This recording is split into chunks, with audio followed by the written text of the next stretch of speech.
हरे कृष्णा दोस्तों, कैसे हैं आप लोग। उम्मीद करती हूँ आप लोग अच्छे होंगे। आज हम आपको सुनाएंगे शनिदेव महाराज की कथा। शनिदेव को ग्रहों का राजा कहा जाता है। भगवान भोलेनाथ ने इन्हें न्याय के देवता की उपाधि भी दी है। शनिदेव को बहुत जल्दी क्रोध आता है। इसी क्रोध की वजह से पिता सूर्य ने इनकी नाराजगी बनी रहती है।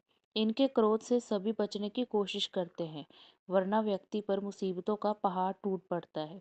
इसलिए इन्हें प्रसन्न करने के लिए शनिवार व्रत रखा जाता है। व्यक्ति शनि दोष से बचने और उन्हें शांत रखने के लिए अनेक उपाय करता है। शनि कृपा से व्यक्ति को सुख और वैभव की प्राप्ति होती है। जो लोग शनिवार का व्रत करते हैं उनको पूजा के समय शनिवार व्रत कथा का श्रवण करना चाहिए। एक बार सभी 9 ग्रह सूर्य, चंद्र, मंगल, बुध, बृहस्पति, शुक्र, शनि, राहु और केतु में बहस हो गई। कौन सबसे बड़ा है।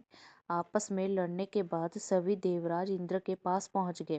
इंद्र असमंजस की स्थिति में निर्णय नहीं दे पाए, परंतु उन्होंने सभी ग्रह को सुझाव दिया कि पृथ्वी पर राजा विक्रमादित्य ही इसका फैसला कर सकते हैं, क्योंकि वे बहुत ही न्यायप्रिय राजा हैं। सभी पृथ्वी पर राजा विक्रमादित्य के पास गए और अपने आने का कारण बताया। राजा उनकी समस्या को सुनकर बहुत परेशान हो गए। उनका चिंतित होना लाजमी था, क्योंकि जिसको भी किसी से छोटा बताया तो वो गुस्सा हो जाएगा। राजा के काफी सोच विचार के बाद उन्हें एक उपाय सूझा। उन्होंने स्वर्ण, रजत, कांस्य, पीतल, सीमा, रांगा, जस्ता, अम्बरक और लोह से 9 सिंहासन का निर्माण कराया। उन्हें उपयुक्त क्रम में रख दिया गया।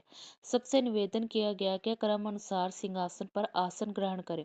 शर्त रखी गई कि जो सबसे अंतिम में सिंहासन पर आसन ग्रहण करेगा वही सबसे छोटा माना जाएगा, जिसकी वजह से शनिदेव सबसे बाद में आसन प्राप्त कर सके और सबसे छोटे कहलाए। क्रोध के आवेश में आकर शनिदेव ने सोचा कि राजा ने ये सब जानबूझकर किया है। कुपित होकर राजा से कहा कि राजा, तू मुझे नहीं जानता। सूर्य एक राशि में 1 महीना, चंद्रमा 2.25 महीने, मंगल 1.5 महीना, बृहस्पति 13 महीने, बुध और शुक्र 1 1 महीने विचरण करते हैं। लेकिन मैं 2.5 से 7.5 साल तक रहता हूँ। मैंने बड़े बड़ों का विनाश किया है।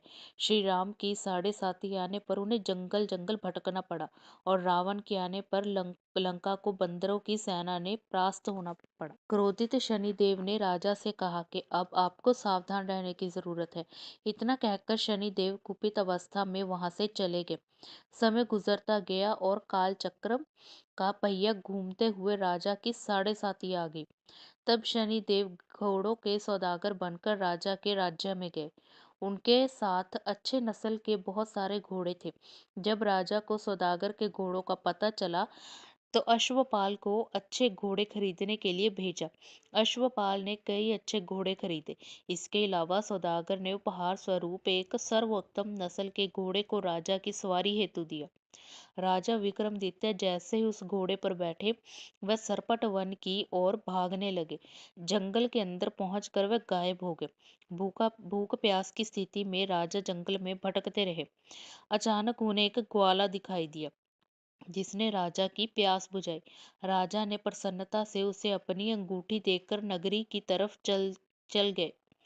वहां एक सेठ की दुकान पर पहुंचकर उन्होंने जल पिया और अपना नाम बीका बताया। भाग्यवश उस दिन सेठ की खूब आमदनी हुई। सेठ खुश होकर उन्हें अपने साथ घर लेकर गए। सेठ के घर में खूंटी पर एक हार टंगा था, जिसको खूंटी निगल रही थी। कुछ ही देर में हार पूरी तरह से गायब हो गया। सेठ वापस आया तो हार गायब था। उसे लगा कि बीका ने ही उसे चुराया है। सेठ ने बीका को कोतवाल से पकड़वा दिया और दंड स्वरूप राजा उसे चोर समझकर हाथ पैर कटवा दिए गए। अपंग अवस्था में उन्हें नगर के बाहर फेंक दिया गया। तभी वहां से एक तेली निकल रहा था, जिसको बीका पर दया आ गई। उसने बीका को अपनी गाड़ी में बिठा लिया। बीका अपनी जीभ से बैलों को हाँकने लगा। कुछ समय पश्चात राजा की शनि दशा समाप्त हो गई। वर्षकाल आने पर बीका मल्हार गाने लगा। एक नगर की राजकुमारी मनभावनी ने मल्हार सुनकर मन ही मन प्रण किया कि जो भी इस राग को गा रहा है वह उसी से विवाह करेंगी। उन्होंने दासियों को खोजने के लिए भेजा, परंतु वापस आकर उन सभी ने बताया कि वह एक अपंग आदमी है। राजकुमारी ये जानकर भी नहीं मानी और अगले दिन ही वह अनशन पर बैठ गई। जब लाख समझाने पर राजकुमारी नहीं मानी, तब राजा ने उस तेली को बुलवा भेजा और बीका से विवाह की तैयारी करने के लिए कहा गया। बीका से राजकुमारी का विवाह हो गया। एक दिन बीका के स्वप्न में शनिदेव ने आकर कहा कि देखा राजन, तुमने मुझे छोटा बताकर कितना दुख झेला। राजा ने क्षमा मांगते हुए हाथ जोड़कर कहा कि हे शनिदेव, जैसा दुख मुझे दिया है किसी और को ऐसा दुख मत देना। शनिदेव इस विनती को मान गए और कहा कि मेरे व्रत और कथा से तुम्हारे सारे कष्ट दूर हो जाएंगे। जो भी नित्य मेरा ध्यान करेगा और चींटियों को आटा डालेगा, उसकी सारी मनोकामना पूर्ण हो जाएंगी। शनिदेव ने राजा को हाथ पैर भी वापस दिए। दूसरे दिन जब सुबह राजकुमारी की आंख खुली तो वह आश्चर्यचकित हो गई। बीका ने मनभावनी को बताया कि वह उज्जैन के राजा विक्रमादित्य हैं। मनभावनी खुशी से फूले नहीं समा रही थी। राजा और नगरवासी सभी अत्यंत प्रसन्न हुए। सेठ ने जब ये सुना तो वह पैरों पर गिरकर क्षमा मांगने लगा। राजा ने कहा कि यह सब शनिदेव के कोप का प्रभाव था और इसमें किसी का कोई दोष नहीं है। सेठ ने निवेदन करते हुए कहा कि मुझे शांति तब भी मिलेगी जब आप मेरे घर चलकर भोजन करेंगे। सेठ ने कई प्रकार के व्यंजनों से राजा का सत्कार किया। जब राजा भोजन कर रहे थे तभी जो खूंटी हार निकल गई थी वह अब से उसे उगल रही थी। सेठ ने अनेक मोहरे देकर राजा का धन्यवाद किया और अपनी कन्या शिकवरी से प्राणी ग्रहण का निवेदन किया। राजा ने सहर्ष स्वीकार कर लिया। राजा अपनी दोनों रानियों मनभावनी और शिकवरी को लेकर उज्जैन नगरी लौट आए। सारे नगर में दीपमाला और खुशी मनाई गई। राजा ने घोषणा करते हुए कहा कि मैंने शनिदेव को सबसे छोटा बताया था, लेकिन असल में वह सर्वपर है। तब से सारे राज्य में शनिदेव की पूजा और कथा नियमित होने लगी। सारी प्रजा के बीच खुशी और आनंद का वातावरण बन गया। शनिदेव की व्रत की कथा जो भी सुनता और पढ़ता है उसके सारे दुख दूर हो जाते हैं।